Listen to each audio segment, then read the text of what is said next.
Praise the Lord. म्हणून तो परमेश्वर म्हणतो मी उच्च स्थानी राहतो. हालेलुया.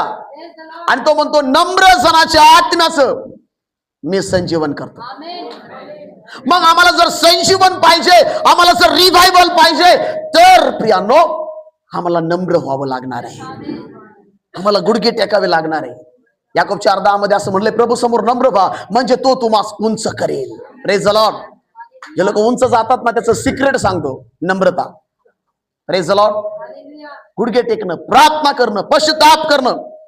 बऱ्याच वेळा आम्हाला संजीवन पाहिजे, बऱ्याच वेळा आम्हाला अभिषेक पाहिजे, बऱ्याच वेळा आम्हाला सामर्थ्याने भरायची इच्छा आहे. पण एक गोष्ट ऐका, आम्ही प्रार्थना नाही करत.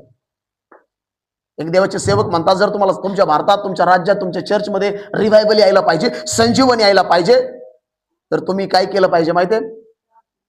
प्रार्थना. थोडी प्रार्थना नाही, 7-7 घंटे, 3-3 घंटे, 5-5 घंटे प्रार्थना केली पाहिजे. आणि मग बघा तुमच्यावर ग्लोरी येणार, तुमच्या लोकांमध्ये, तुमच्या चर्चमध्ये संजीवन येणार. Praise the Lord.